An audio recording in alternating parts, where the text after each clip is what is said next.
You're listening to Science for Soundness, the podcast. This is not your usual podcast. This is a journey, and as with any journey, I don't know yet where this one is going. If anything, I'm hoping to inspire you to take the first step, even if it's into the unknown, even if you don't know where you're going and you do it scared. Hi, I'm Steffi. I'm an equine scientist and equine therapist. I've made it my mission to support horse owners on their individual journey of horse-human connection and personal growth. I want you to know that I'm with you on this one. Think of me as a friendly voice, a reminder to stay the course, to keep going, keep listening to yourself and to your horse, even when the going gets tough. Let's do this. Hello, everyone. This is a first, and I'm super excited to have Amber with me today. I really want to bring in the people that have inspired me, that have pushed me on my journey, that have interesting things to share. And also, I do know a lot of incredible people like you, Amber, who I really feel like need a bigger stage. So anything I can do to help. And obviously, I'm super happy to have you here, share your wisdom with us. Do you want to introduce yourself for everyone who hasn't come across you yet?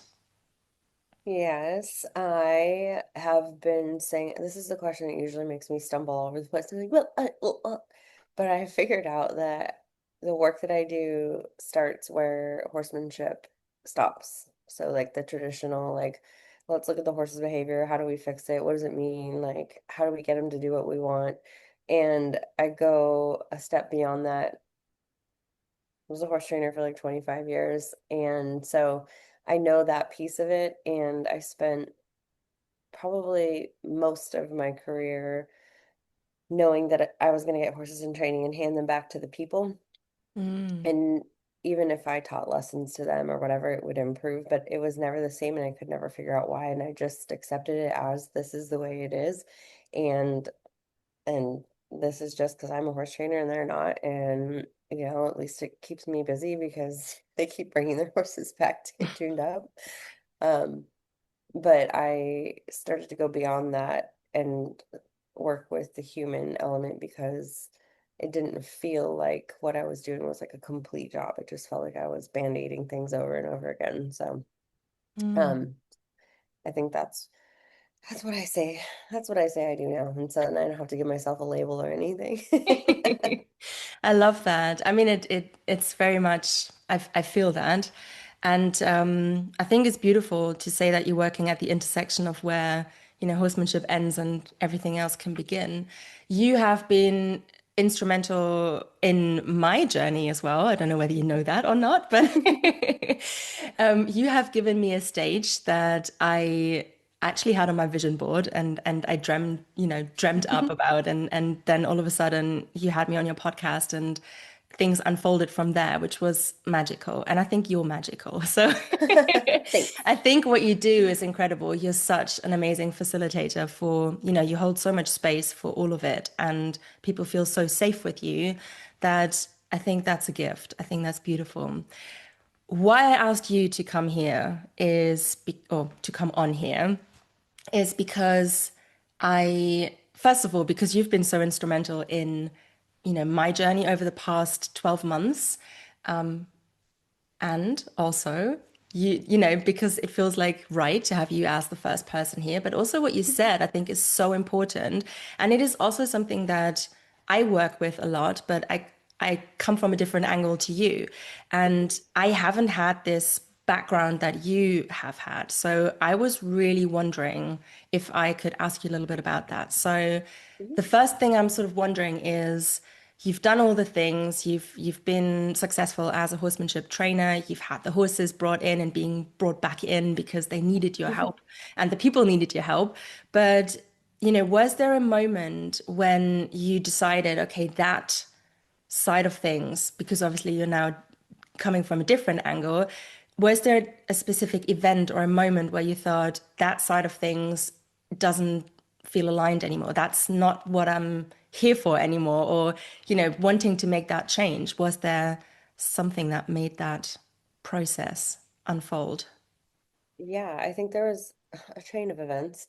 The very Bring first him. one, the very first one would be my very traumatic divorce, where I realized that I was leaning on my horses through that and my identity as a horse trainer, and that I knew that I was good at that. And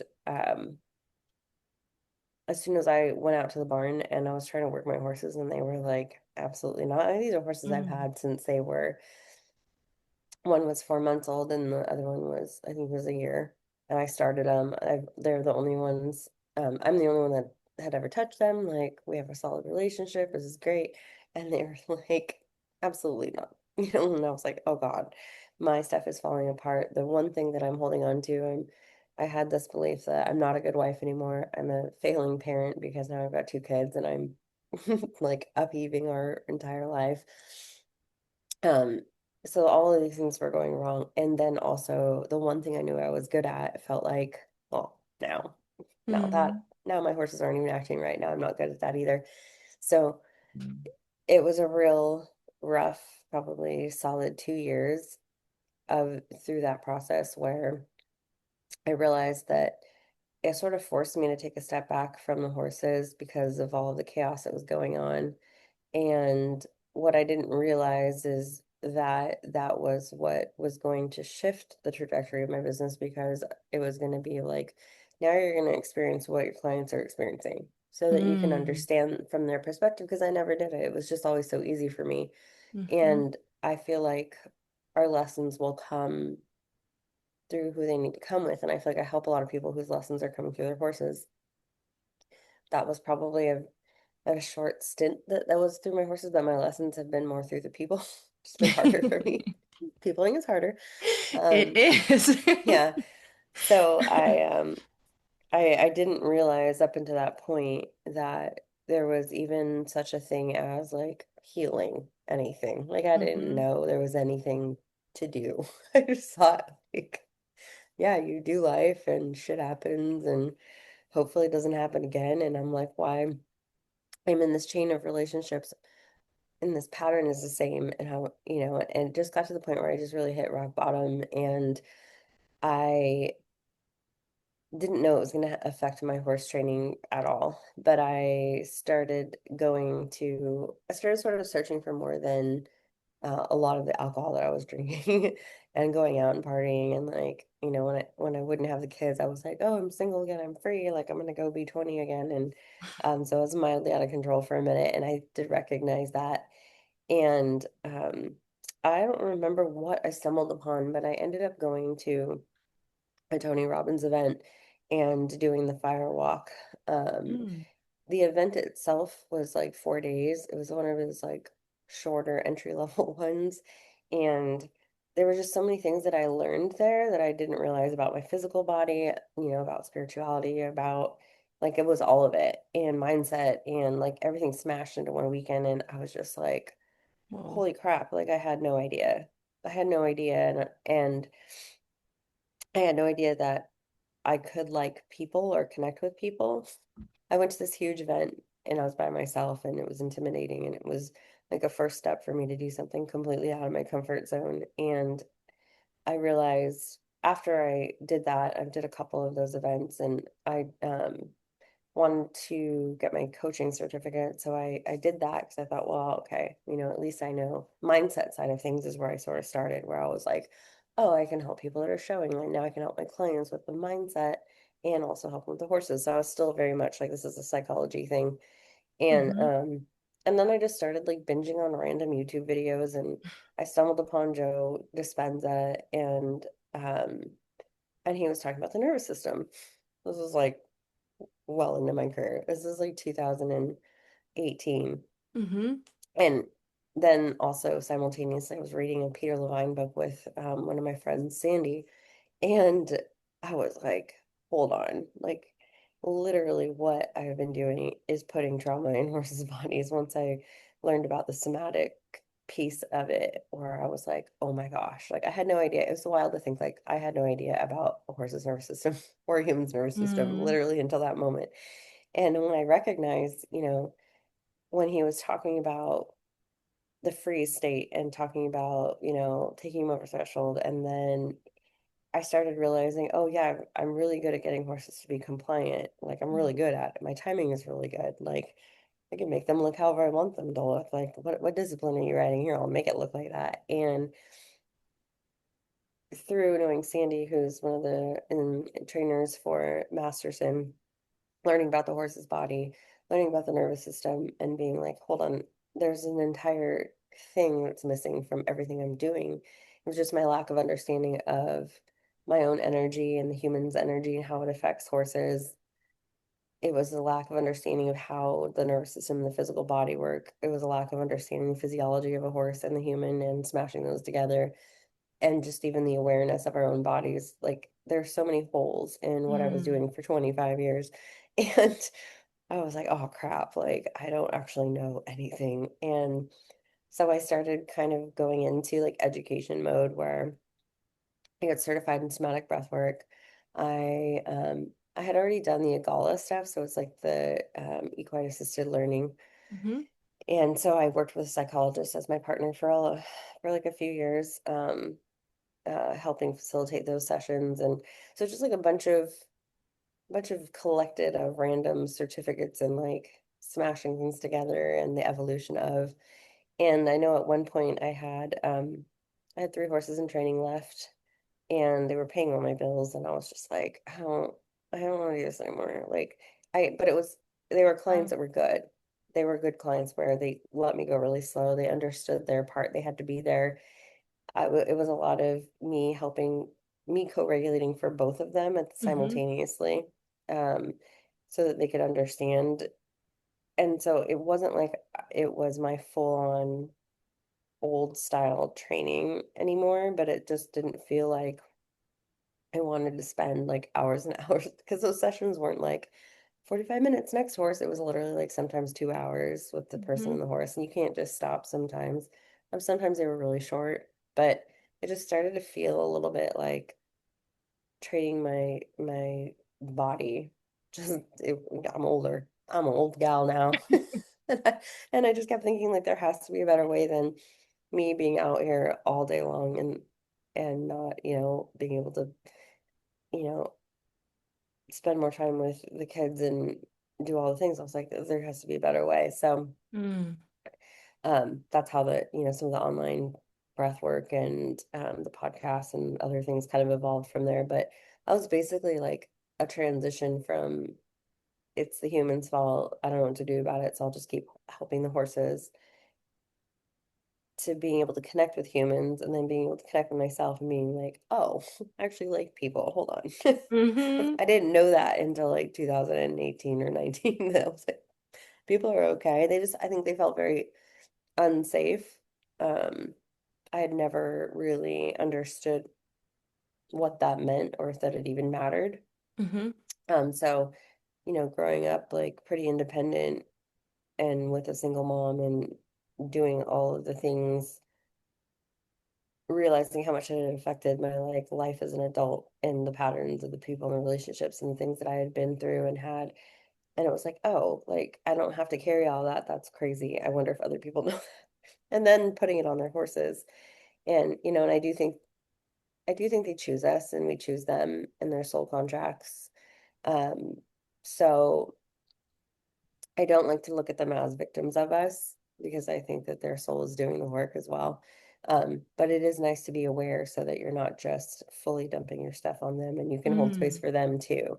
And I think that's what most of the people that want to work with me, it's like, no one's really that selfish. No one's coming to me anymore being like, I need my horse to do X, Y, Z. I'm like, I don't really have those people. Most people Mhm. are giving too much.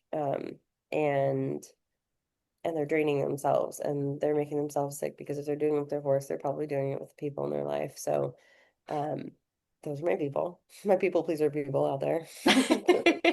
Hi. Um, yeah, those are the only people that I attract. So I think I had to go through all that because that was very much me and still is. Like I still battle with that a lot. Mm. So so yeah, that was kind of the weird road to get to where Interesting. I am. I love it so much though, because isn't it always the kind of literal but also metaphorical fire that you go through that gives you those lessons that you then become so good at, or become so good at seeing through, that you can then help others seeing them for themselves. So Mm, yeah, but yeah. I love that. Thank you for sharing that. Welcome. No, that's super interesting. Have you found, so I'm wondering, you've made all these changes and you're saying the people who come now aren't the people who want the horses to work or do X, Y, Z for them. It's more about the relationship and about the connection that they have. What are sort of the biggest changes, positive, maybe also negative if you want? What are the biggest changes that you've seen and witnessed from the work that you're doing now, from changing to this perspective? I'm sure there were amazing things that happened from that, but I'm sure there's also the other side of things. I'm kind of interested in both now. Hmm. Yeah, I think the most fun thing about the work now is that people come and they do want the performance side of things and also want the relationship piece. So it's like a Hmm. combination. So it's fun because I can do both. And um, like an example of the way that my clinics have changed, I do a clinic called Obstacle Illusion. And I've always watched videos of these people at these like obstacle clinics, and they're going really fast, and the horses are like fried, but they're doing it. They're like going through the things, and they're like, Mm. "Yay, success!" And I'm like, how in any world does your horse look like that? And you're calling whatever you've just done success, you know? And so the obstacle illusion clinic was working with the nervous systems, and I start with the people. So I leave the horses in the stalls. And then the whole obstacle course is set up. Like I have like a 12-foot dragon that like blows up and like shoots fire. I have like we have flares. There are balloon tunnels. There's, all the things, all the normal things in an obstacle clinic. Hmm. And I have I'll do like a meditation with people. I kind of get them into a neutral place in their nervous system. And then I have them have journals and I take them to each obstacle and I tell them to write out what is going to happen. Like, what do you Hmm. think your horse is going to do here? Are they going to back up? Are they going to run sideways? Or, what is the vision that you have in your head when your horse that you know very well, quote unquote, does here at this obstacle? And, it's like, oh, well, he'll probably jerk the rope out of my hand. Or everyone has these like stories before Right. anything's even happened. And it is hardwired in your perspective and your view of how you see life. So I can actually listen to the patterns and the things people say as we come together to share, like, okay, what about this? What horse is gonna. And so I can kind of get an idea of the person just from that. And then what I have them do is after they all come back and read their like the most traumatic the most traumatic um obstacle that they're going to do with their horse, then I have them go back through to each obstacle and practice an exercise that I've given them to help, re-regulate themselves. So they go to each obstacle, they regulate themselves, and then they vision a new story about what happens at the obstacle. Imagine your horse next to you taking deep breaths. Imagine they don't even care. You don't care. You know it's safe. They know it's safe. Um, and I have them do that. And then what I have them do is then go get their horses. And I work with them and their horse's nervous system. So they get an opportunity to be able to learn how to co-regulate with their horse. But it starts from like them leading them out at the barn, which is, I don't know, Hmm. a ways from the arena. I'm like, the moment your horse shows you that it's concerned, you stop and acknowledge it, help them regulate, and do not move forward. I don't care if you spend the whole day in the parking lot. Hmm. Like, don't go anywhere closer until. And it's so counterintuitive in the horsemanship land where Yes. it's a fine line of the boundaries and the asking. And it's something that it's just so individualized per horse and human. And so it's hard to say, like, this is when you do this, and this is when you push, and this is when you don't. Like, it's a fine line. And still don't know if I cross the line or not. Like, it depends on which friend I talk to Hmm. that are trainers or in this realm, Yeah. you know. So it's easy to get into judgment around yourself, going, okay, wait a minute, I'm pushing too hard. Am I doing my old thing that I do to make this happen? I just go off of what the horse is telling me after. Like, are they more relaxed? Are they like stable. Yeah. Um, and then I go, maybe I've gone too far and maybe I haven't. And so I just have people work that way. And the counterintuitive piece would be force the horse forward, like make them go forward, don't let them Yeah. stop, whatever. And letting them stop seems like it would be quote unquote letting them get away with stuff and it would create problems. The old And story.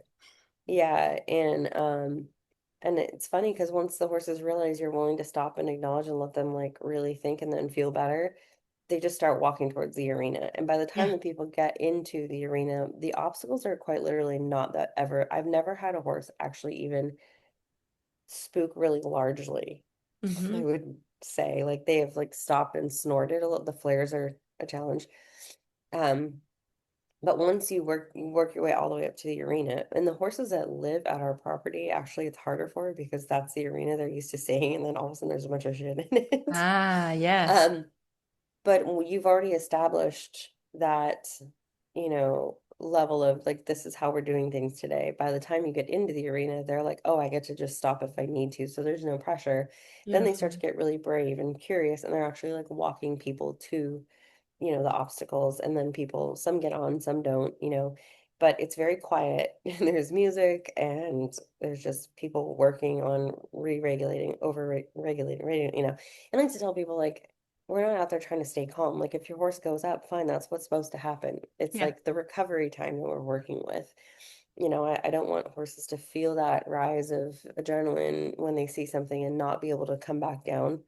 And I think that's a common misconception that if your horse gets excited about something that somehow you failed. I'm like, no, that's quite literally how the nervous system is supposed to work. You're not supposed to stay calm all the time. You're supposed to get like all over the place sometimes. Yeah. It's just the resilience piece is what I'm trying to teach. And it is a fine line because I know that at any point, my horses or someone's horse that I'm working with is still a very large animal.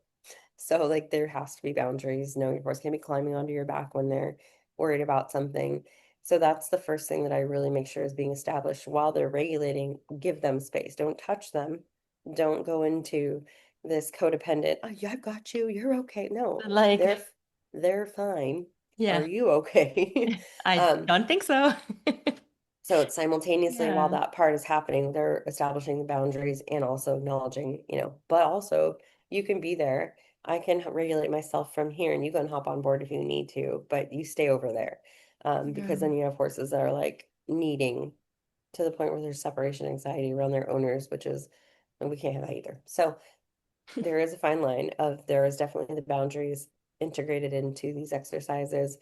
But also, like, I'm very aware that at any point something could happen to me. My horses can end up wherever. So, do they need to stand tied? Yeah, I make them stand tied. Like Yeah. certain things where I know I don't know where they're going to end up. And in quote unquote real horse land, like there are certain things that need to happen for horses to not get into a situation where they're going to be misunderstood or can't, Yeah. so I try to always keep that in mind. So trailer loading, tying, all of the like normal things that some people are like, oh, I just ground tie. I'm like, that's great, but can your horse actually tie? I Like, love that. You know what? I never thought about it that way, but I mean, I do all these things as well, and I think my horses can be handled by everyone, but every personality has their own quirks, and I know them. But if they go to other people because something happens to me, then could they handle? I think so, but I never thought about it that way because mhm, y that's a really interesting piece actually, because I'm yeah. wondering how much of that is us wanting to force a specific way on our horses because we hmm need it to be that way, and how Well, much yeah, of it's it. like really cool for you to be able to walk up the barn aisle and check your lead rope and have your horse. I mean, my dog ground tie is amazing. Yeah. Luna, Miss Farrell, has an injury, and I've been walking her on a leash everywhere because she can't run. And I've brought her out to feed with me, and I dropped her in the freaking barn aisle. She never moved. I was like, oh, my horse, my dog ground ties. Um, I but love yeah, it. I think it's Yeah. because I was in the like quote unquote real world for a hot minute, and I know that I had to prepare horses to go do things, and it's not Mm. about me forcing my beliefs around if your horse should be tied or not. That it doesn't serve anyone who's like, I'm gonna go tie my horse. I'm at a barn where it's very busy. There's horses everywhere walking up and down barn aisles. It's a safety issue. If there's Yeah. an emergency, your horse needs to be able to stand tied at a trailer or get into a trailer or stand tied at a fence. Like so I always look at it. through the lens of in the real world. Mm. It's not me forcing what I think should or shouldn't happen to your horse. It's preparing them for whatever should happen so that it does not upset them. And they And have a good life either way.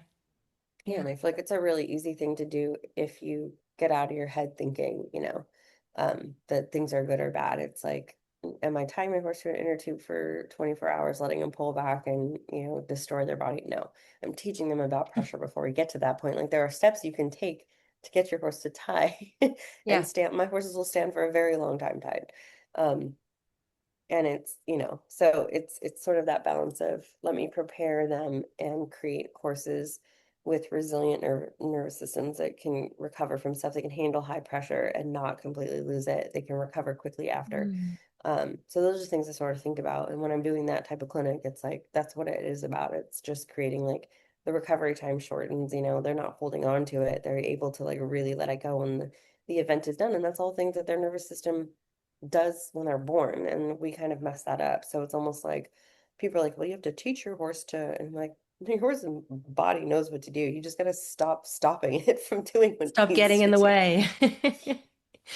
So, and mo most Yeah. people, they have no idea. Like um, I had joined, so random. I got a random inspiration one morning to join a writer fear and loss of confidence group. And I was just curious, it's just in there. And there's a huge gap in the market for people who are afraid. And in within that, no one's talking about the nervous system.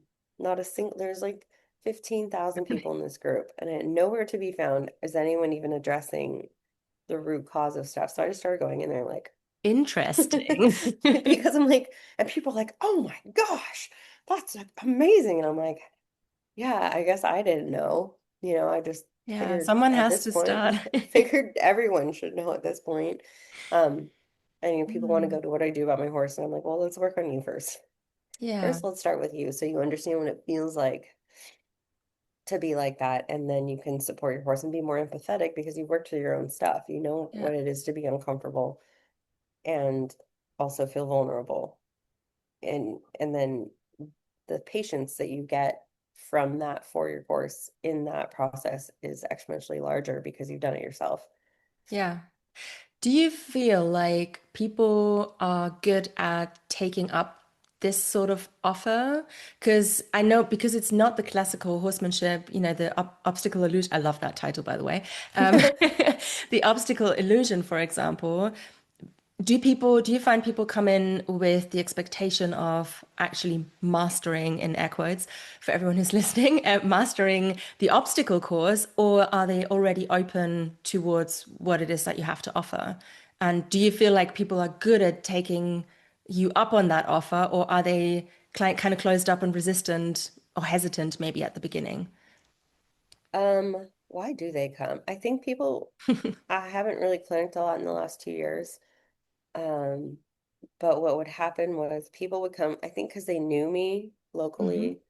So they knew I was a horse trainer. But the thing with the obstacle illusion clinic is everyone wants to do an obstacle course. Everyone wants to do that with their horse. It seems fun, it's light, and I would tell them in the description that that's what we were doing. But people don't care. They're like, oh, obstacles, you know.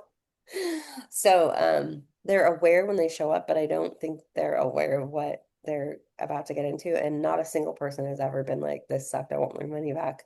Like, yeah, they hop on board really fast Love it. because it's like a felt sense you get to experience where you're like, oh, I feel so much better now. I'm like, great, now it's your Yeah. horse's turn.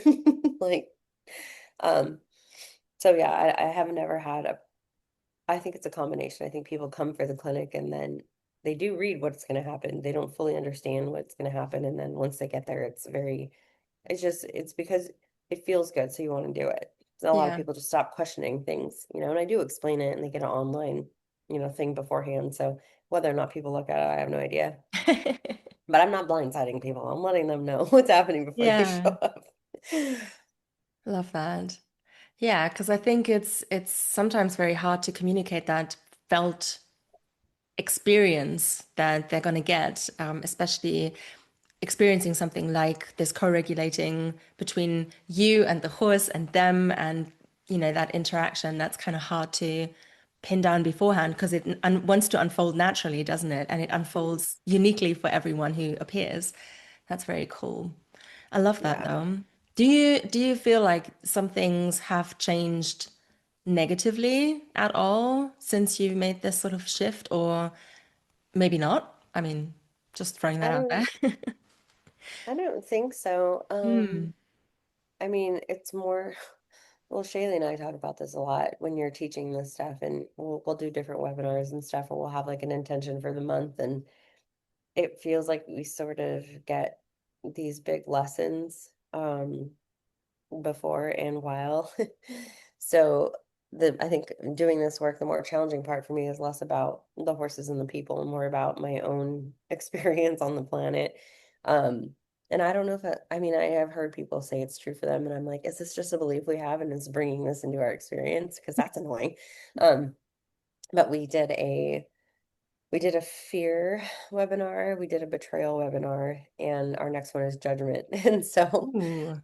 um the having the lessons around those topics is was like wild because it was happening simultaneously for both of us. And the fear one was mostly about, you know, like the nervous system, like what can we do? Where is the story coming from? How can we honor the fear instead of say I need to get rid of this, and look at it as a gift and a messenger, and the positive virtues that come from it and what it's teaching you. It's called Fear to Freedom. And betrayal was like not necessarily betrayal from other people, but betrayal of self. Like my Ooh. intuition, that's what it mutated into. We didn't know that's what it's going to be. From betrayal to breakthrough was that one.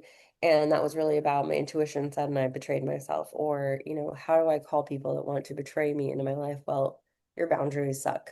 You're Hmm. betraying yourself every time you say yes and you want to say no, or vice versa. And that was really about learning that piece, understanding that piece, and then finding a space to deeply honor yourself so that that wouldn't happen again.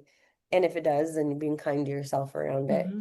And so the judgment one is, I think she named it judgment as the pathway to presence or something like that. I don't know. She just sent it to me last night. We knew it was judgment, but she came up with a little thing after. And so it was funny because we just did a call in our membership yesterday, just like an impromptu call, and we're doing judgment now, and I'm like, God, I'm really judging myself really hard about stuff, and like, why does this happen every time? Because every time we set the intention of like we're gonna do this thing, and we don't need the life lessons in our own lives to teach about it. Like we can do that without, and still it And comes. then it So just that's the challenge. She's like, I'm judging you. But like we're very honest with each other, and we've been business partners for a hot minute. And I've had a lot of wounding around other women and also in business. And so the relationship between us has been very healing because we have the ability to be really honest. Mm. Um, and just, no, she's pretty blunt. So like, She is. Yeah, I I love know her. it. Yeah. And it was like, I'm judging you because you said you're going to do this thing and you didn't. I'm like, shit, you're right. Sorry about that. And, I'm Mm. judging myself. So, you know, um, so these lessons around, the things that we're teaching are because they're very human things that happen, and we're always looking for the virtues. We're always looking for like what's coming of this. That let's not reject, or judge any part of ourselves through this process because who said things are right or wrong? Like Yeah. that's just make believe, and so um just really diving into like trying to get away from the labeling of the emotion because there's a story around that and just dealing with the sensation of and in each of the webinars that we do, it's like I bring in my sessions now have gone from just a guided meditation with someone. There's channeling where I take people on like a journey into your subconscious, basically. And we can do it with or without your horse. But what I've lately integrated in is like the hypnosis. So there Hmm. are certain words and phrases that you'll use throughout it. So, been experimenting with doing that. And it's so fun because people are in control of their own journey when I do like a one-on-one. And so that's like a completely different thing than with the horses, but they do come to the conclusions of this is where my starting point is, this is where I need to go, but they come up with it on their own and then they Hmm. take it out to the barn with them. Um, so that's sort of that second piece of what I do, which isn't that one's a little bit harder to explain to people. Yeah. Um, but it is just changing the brainwave. I got certified in theta at the beginning of my journey. So, just knowing what questions to ask, how to get people to drop into like a different nervous system. Although when you're in theta, you don't really talk about the nervous system, but you're talking about it was before I understood that piece. So the, it all came together eventually, but some of that's integrated in there in the journey. Some of them have like the breath work. So it's just like a smash of whatever needs to happen in the moment. Um, so that's been really fun. But yeah, the challenges are, I think for that is explaining to people what they're going to experience. Unless you've experienced it, it's really hard to say. But the horse training stuff, it's pretty easy because they come thinking that's one thing and they get the bonus of there's other Ex- things. Yeah. They get the bonus of experiencing the Yeah. whole. Yeah, I love that. hmm So interesting. hmm Hmm. So, where can people, I mean, is there two things. First, is there any advice you would like to share? Like if you could put any message out into the world with regards to horsemanship or anything else, but if you could put out like one like key message for everyone who's listening to today's episode to take on board or dive into or tap into or just put a toe in, what would that be? I would say be really kind to yourself through the journey. Mm, It's um it's challenging because there's this point when you think you know and then you don't know. And then you want to quit and never go near your horse. And then you're worried you're going to mess it up. And then you're worried you're messing everything up. And so just knowing that there's a process that happens and to be really gentle with yourself through it. And there's just so many resources with people online now. And, you know, to be able to get support and understand, you just have to find the right person to do it with, so if it doesn't feel good, don't work with them. That was one thing I always told people that if they brought their horse, to a trainer and you took a lesson with the person first and it didn't make you feel good working with them, then it's not gonna make your horse feel good. yeah.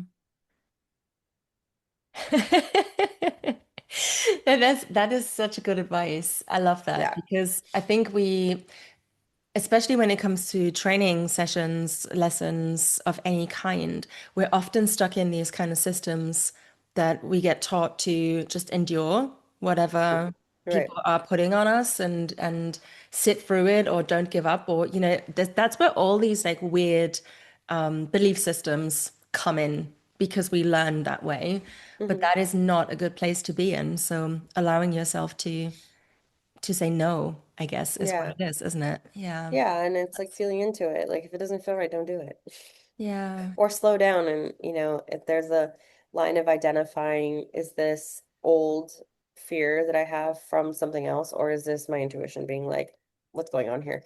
Um, Intuition Mm. is sort of quiet and really fast, and the old stuff is very like chattery and filled with emotion, and that's how I've learned to identify the difference. Um, because it can happen in many different realms, but it's like this quiet, like, are you sure? Are you Hmm. sure? Oh, yeah, are you sure? And the old stuff is like, oh God, this is gonna go all wrong. It's like very frantic and consumes you. And so, yeah, working with trainers is I'm just nervous and you know, this feels like I'm uncertain and I'm trying to figure out if it's right or wrong or the person for me or not. And if it comes down to that and just you've taken a lesson, you're like, I feel like shit after that. That person made me feel really bad. Then Mm. the chances are they're going to make your horse feel that way too. So don't use them. Yeah. That's such a good distinction with the chatter hmm and the quiet voice. Huh. I never thought about it that way, but yeah. Totally agree. Yeah. Wherever I've taken turns in my life, it's I try and follow the quiet, the nudges almost. hmm They're like almost whispers. hmm But when it gets really loud in my head, that's usually when like fear kicks in. Yeah. Very interesting. Humaning. Yeah, humaning, exactly. It's like whew, hard stuff. Is there one thing you want to maybe share with people to try with or without their horse in order to like maybe yeah, drop in more into that or I something think along those lines. the awareness piece is the most important. Mm, The things that trigger you, that upset you, that get you into a dysregulated state, especially if it's a pattern, person, place, or thing does that to you, become aware of it. You know, you can wear a rubber band on your wrist or a hair tie. And when I have people doing some of my stuff is going through your day, every time you feel that whatever it is, emotion, if you're upset, you're fearful, you're mad, you're frustrated, you're resentful, whatever, you snap the bracelet. And it's not to punish yourself because it's not right or wrong. It's just to bring awareness of, oh, here in this moment, I wonder what's happening around me. Is this a pattern? Oh, here in this moment, I wonder, oh, every time I'm XYZ, it makes me feel this way. And then you can kind of trace back to the foundation of where that started because everything around you is just going to continuously bring you evidence of your belief system so that you can be right, not consciously, but that's what our bodies do for survival. mm, And so becoming aware of the things that do that to you is a total superpower. And and then working backwards from there and being like, that's interesting. Just because I think people don't understand the effects of living in that dysregulated state on their physical body and what it does to their health and and I mean mentally yes but physically as well. So yeah. I think just becoming aware and having like a tool, whether it's like doing like a box breath where you inhale for 4 and exhale for 6 and inhale for 4 and exhale for 6 when you have that, and then at the end of that breath asking yourself like, is this really something I need to be upset about right now, or where did this come from, or where did this start, when's the first time I felt Mm, this way. And sometimes you can get to the root of things where you're like, wait a minute, yeah, that happened to me when I was like 8 years old. mm-hmm, And oh, I know where that started when so and so said this to me. And it's like, great. Do you want to keep holding that? Because your body will hold it until it's processed, which is why I got into the somatic breath work. So I'm like, how do we like move this stuff through? And um and that piece alone of just understanding it and then getting to call your power back around it and decide whether or not you're going to let it affect you still. And I think people don't know that they can do that. I think that people just are victims of yeah. their circumstance. And this is why I am the way I am. And it's like, you're the way you are because you continue to think the thought that you think that turns into a belief that turns into your nervous system responding a certain way, which turns into health issues. So the awareness piece, I think, is big. And then asking yourself those questions and choosing to, am I going to release this or am I going to carry it? Some people have to carry it until their bodies break down and they search for alternative things. And then all of a sudden it's like, that was their path to healing. And sometimes when I like to learn slow. So, um, through that whole beginning mm, Mm, of my divorce and all of that stuff, I got diagnosed with a really bad autoimmune disease. mm, And, that was my body like, absolutely not, no more, and it was a blessing. It sucked while I was going through it, but it was like, oh, now I understand the connection between stress and the body. mm-hmm. So I just loving the lessons is what happens to me. So it's fine. But Yeah, yeah. that's really good. Just stay open to those kind of lessons, I suppose. Yeah. Try to set the intention. I don't need the full lesson. So you listen to the nudges in the It's beginning, like, then you don't have to get them. But, mm, still and slow. sometimes we So do. sometimes I'm slow and I like to learn the hard way. It's all right. That's why I feel like I don't judge people when they're Yeah. learning the hard way. Because I'm like, dude, that's my style. It's my learning style, the hard way. Yeah. Oh yeah, I feel that too. Oh, thank you so much, Amber. There was Yeah. so much wisdom in that. Is there anything else you want to share before we close? And then where can people find you? Tell us all the things. I have a website. It's a little messy. AmberLydic.com or on social media. Shaylee and I have a podcast, Tea Time with Shaylee and Amber, and we also have a membership, the Tea House, and we have a webinar coming up in I think it's on I just wrote it down. I think it's on the 24th of this month, but yeah.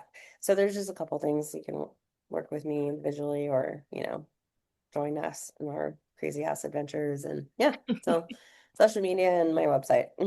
Perfect. Thank you so much for your time. Thank you so much Yeah. for joining me, and thank you for being the first of what hopefully is going to be many amazing conversations with incredible people such as yourself. Fun. Thank you. Thank you so This, much. all right. Hi, friend. I hope you found something in this episode that resonated with you. I'm beyond grateful that you hung out with me today for a little while, and I do hope that you come along for the ride. Make sure you subscribe to the podcast, and if you feel like it, leave a review. Your feedback is greatly appreciated. If you have any questions or would like me to talk about a certain topic, check the show notes for ways to get in touch. I can't wait for next time. You got this.